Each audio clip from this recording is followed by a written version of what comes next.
All right, so today I'm actually going to show you guys how to install your own clutch, and that means your steels, your fibers, new clutch springs, and a gasket as well. Let's get started. Yeah.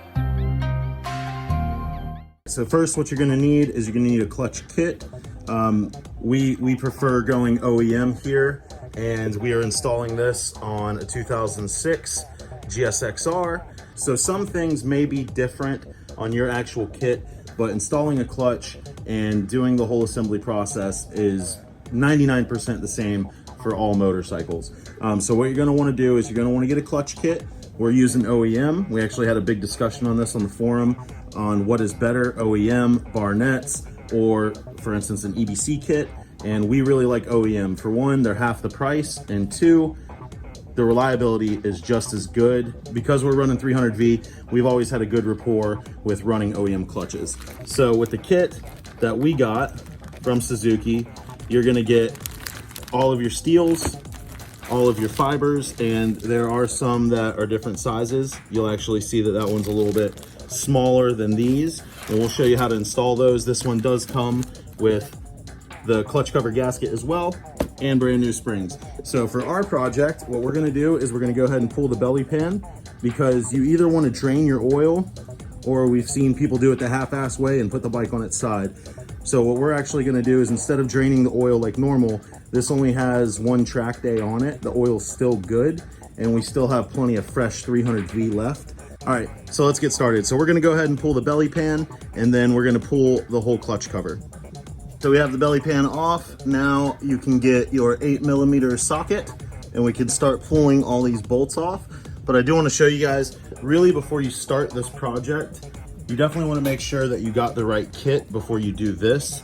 But the best thing to do is to soak these for at least 4 hours in fresh oil, or overnight if you have the time. I know a lot of people, they want to do these projects in one day. So what I always do is whenever I get my kit, I go ahead and I soak them in oil. That's better. All right, so you can actually see why we have this in the oil. You'll see this little, I don't know if you can really tell the difference, but if you look here on this fiber, it's a different color. There's more rectangle trapezoidal shapes instead of these up and down rectangles. These are brown. This is more like of a blackish kind of spotted color, but you'll notice these are bigger. You know, they're actually taller, and this one is real small. So when we actually do the install, I'm going to show you guys where that goes in correlation to all the other discs, so you don't make a rookie mistake and your clutch doesn't work the same way, or the clutch is too fat, you know what I mean? It doesn't fit in the basket the same way. So I will show you that when we go ahead and install this. So now what we're going to do is we're going to pull the clutch cover.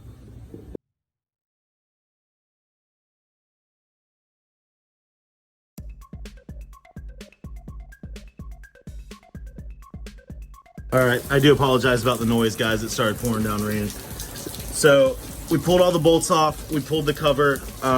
This is a race bike, so we always keep the wires and things kind of extended. OEM, yours might be tighter and more tucked away. So you may actually have to disassemble this on the inside and just pull that apart completely. But one thing I do want to give you a little tip about: when you pull the bolts out of the cover itself, give yourself a landmark.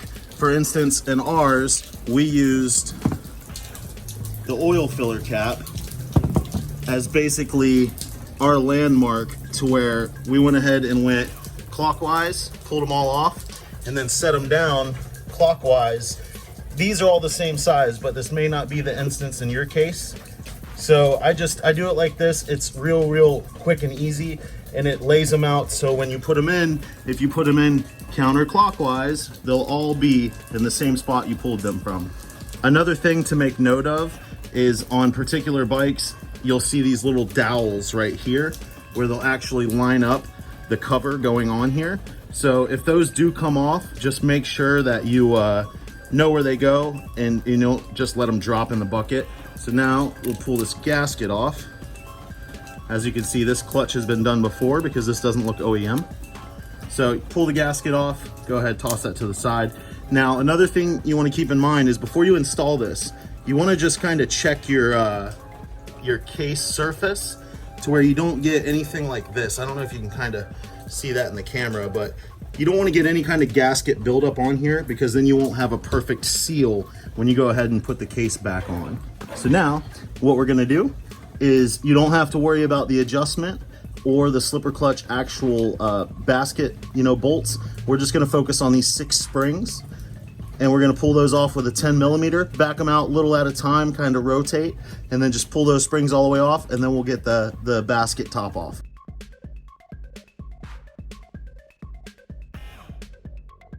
So now we can pull this hat off, nice and easy. And what I always do is I'll set this down on a rag, like so,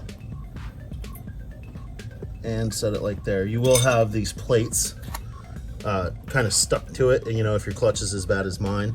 I mean, mine still has material on there, but you can actually see just how worn the fibers actually are. Not good for a race clutch, I promise you that. So what we're gonna do is we're gonna actually pull all these out, and we will inspect them as well. But what I always do is I put them the same way that they came out of the bike, like this. Now it's gonna be hard to do one-handed, so if you have a friend, or if you're not filming, it makes it a lot easier. But just pull those out, like so. One of our steels fell in here, so I'm gonna put that there. Now, the fibers don't really have an orientation. I'll show you when we go ahead and we assemble that. But the steels, they do. So they go in there as far as circular, they can go any which way you want. But on the steel itself, I don't know if you can see it, on this side there's a beveled edge. It's super smooth. And on this side, it's a sharp edge. So what you actually want to do, and this is a big common misconception, is people put the beveled edge going in. That is incorrect. You actually want to have your beveled edge coming out, facing out of the bike, especially on a bike with a slipper clutch, because every little bit does make a difference. So I'm gonna go ahead and finish pulling all these plates off, and then I'll show you when we get to the end.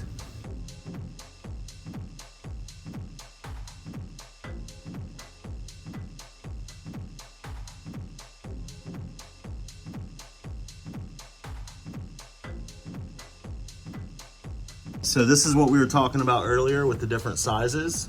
You'll see that your last plate that's in here is actually a smaller of the 2 different fiber sizes. So you definitely want to make sure that we put the smaller one all the way in. And also, you'll notice, I don't know if you can really see it in there. Let me grab the pick. But you'll notice this thing right here, you see me moving it? That's called a jitter spring. So any bike with a slipper clutch has that jitter spring in there as well. So if for any reason you pull that out, or if you want to swap it out, anything like that, you just want to make sure that it's beveled like this, facing outwards. So the increase in angle goes towards the bike, but ours is still really good, as you can see. So we're going to go ahead and leave that in there. So now that our clutch plates have been soaking for a good 6-7 hours, we can go ahead and get the pack installed back on the bike. Now that these have been soaking, we are going to go ahead and pull these out. And what we're going to do is just kind of work them about a little bit and let the oil kind of drip off of them as we put them in. So like I was saying earlier in the video, you have 2 separate clutch discs as far as the fibers. You have this real skinny one, which is actually a larger inner diameter, and it's not as fat. And this one that's fat, just like all the other ones. So what you're gonna do is the first plate you put in, you're gonna put in this real skinny one. So what you're gonna wanna do is you're gonna line them up with the outer basket, and you'll notice you have these deep grooves and these shallow grooves. These shallow grooves are gonna be what the final ones go in. So now that we have that in, what I like to do is pull all the steels.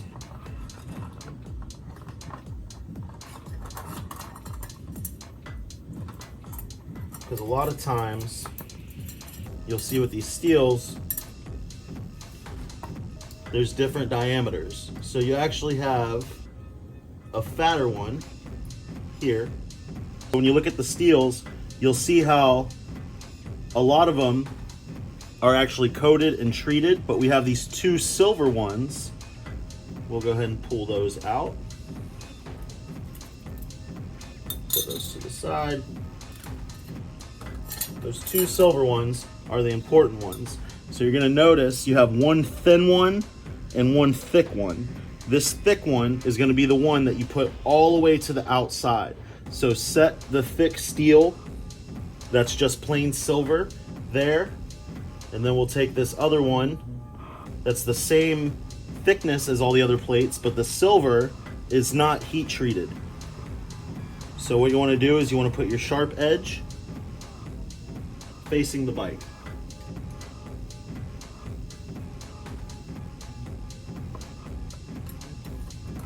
Now we can go ahead and start putting our fibers on. Now you will notice as well, on the fibers, you have the same thickness as the other ones, but the inside diameter is just a little bit smaller. You see the difference on the fibers, how these are big squares and all the other ones are these up and down rectangles. This is gonna be the last plate to go in. So let's put that with the steel that's also by itself, and then we can start assembling the basket. You do wanna line up these notches the same way that you lined up the previous fiber, just to keep everything in line.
All right, so now that we have all of those in there, now we're gonna take our final thicker steel, bevel towards the bike, put that in like so, and then you take the fatter one, the last fiber, and when we put this in, we're actually gonna rotate it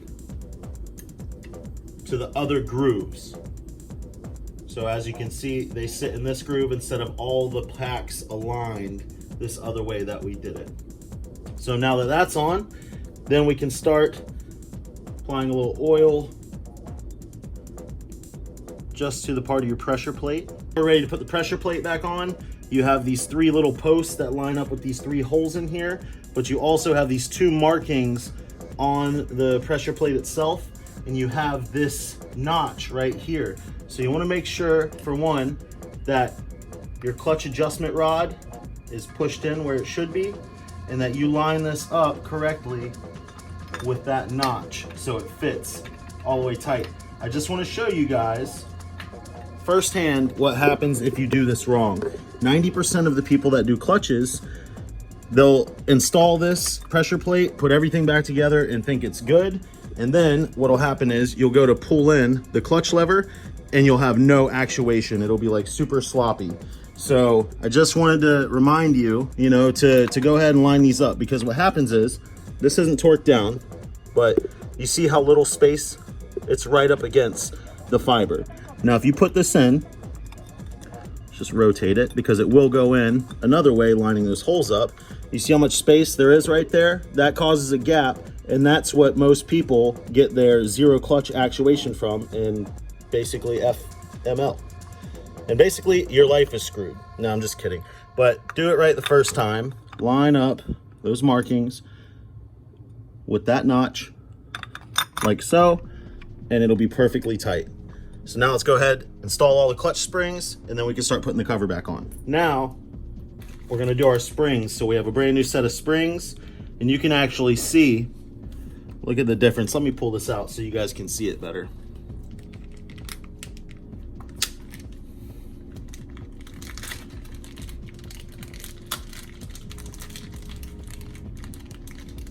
So here's one of our new springs, and here's one of our old ones.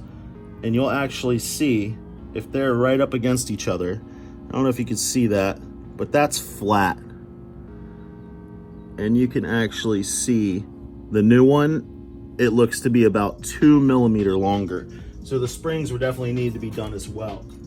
So then we're gonna go ahead and we'll put all of these new springs in their spots, and then get the bolts in and get them tightened down.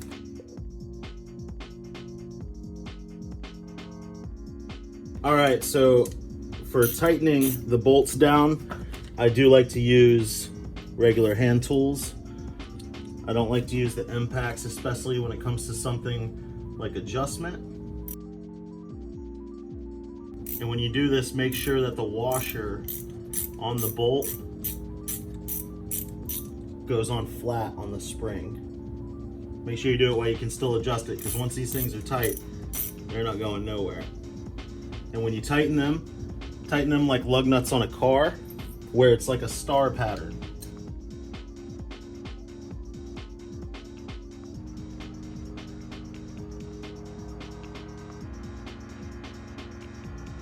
Now when you tighten these down, this is where you want to check your service manual and find out what your particular torque specs are for the bike that you're working on.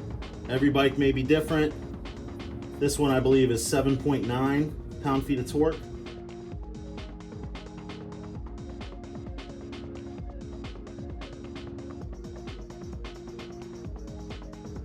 We'll go ahead and torque those down, and then we can start installing the gasket and put the cover back on. Now, I'm just gonna take a rag, kind of clean this up a little bit before we run a razor blade over it. And also gonna do the same for the cover itself. You can see there's usually a little bit more gasket material on here. So I'll just grab a blade.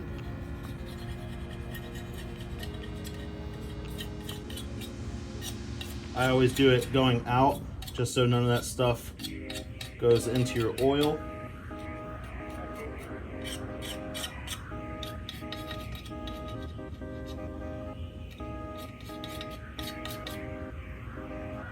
Just make sure the mating surface is nice.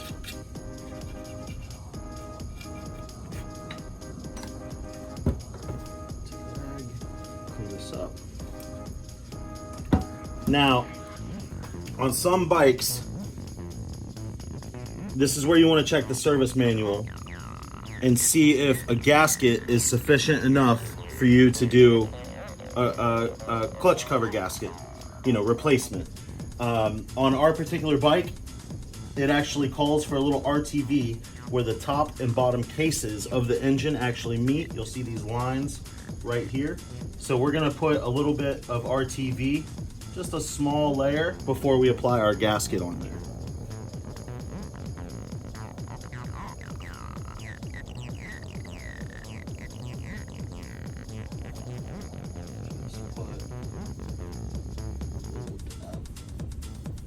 Kind of drag it so you don't get no excess. Right there. Make sure this is completely free of oil.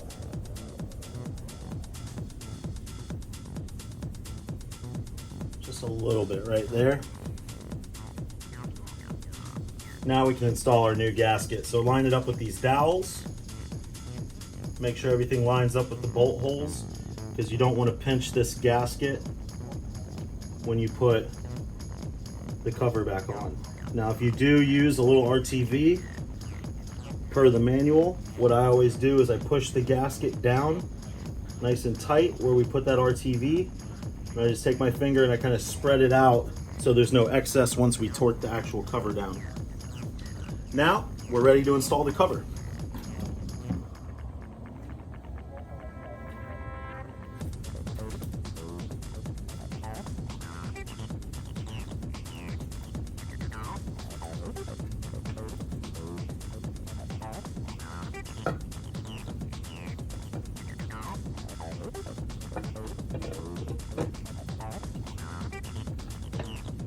Make sure you push it on the dowel.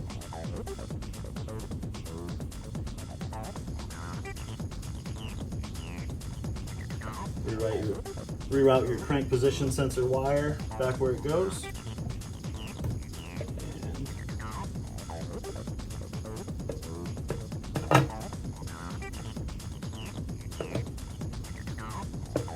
Alright, get it lined up.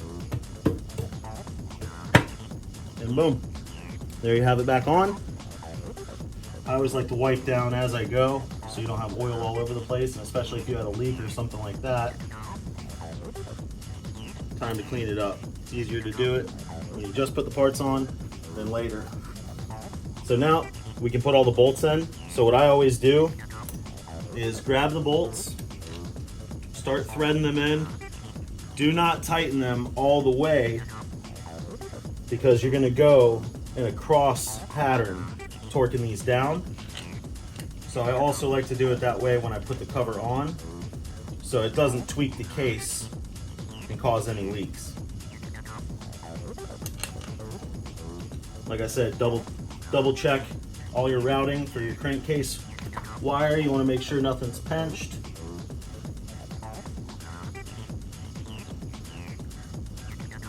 Pretty simple job, guys. Takes about an hour of your time, not counting soaking the clutches. No need for you to pay a dealership a few $100s when it's something you can do yourself. That's why we make these videos. We like to do tutorials and show you guys how to do this stuff yourself. And it's always nice to learn a thing or two, even if you're a seasoned mechanic. You may have been doing it wrong all along. So we're gonna go ahead and get all these down, torque them up, and then we'll move on to clutch adjustment.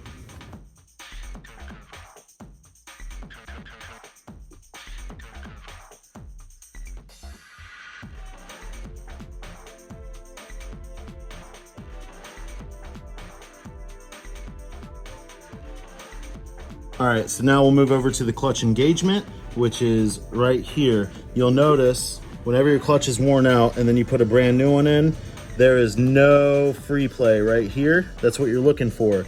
You can see there should be a little bit of movement and there's not. So what we need to do is we need to actually tighten this adjuster until we get the proper amount of free play. You see where there's a little bit of free play now? I'm just barely pushing on it, but you want a little bit of a gap. What we do, if you've seen any of my lever install videos, is we do what's called the nickel method. So you basically want the size of a nickel in between there of free play. See, we're almost there. Because if you do have this adjusted out, what'll happen is your clutch will grab. Even when you have this all the way in, it'll still grab. So now, that's looking about perfect right there. You can feel it is a lot tighter. All right, so now all it's left to do, top it off with oil and then go take it for a test ride. All right, so we got the oil all topped off. I actually did run it up to temp. That way we could see if there was any leaks. There's no leaks, everything's good. Clutch feels great after the test ride. But I realized that you guys haven't even got to hear how the bike sounds.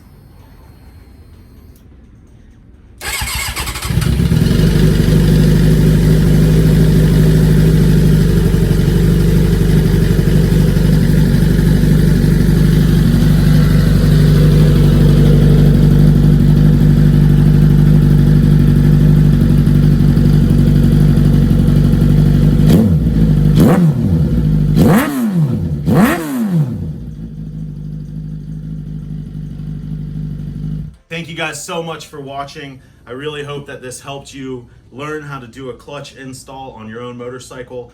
And if you like this kind of content and tutorials, then please make sure to subscribe, hit that bell notification, and give it a thumbs up on your way out. We appreciate it, and we'll see you on the next one.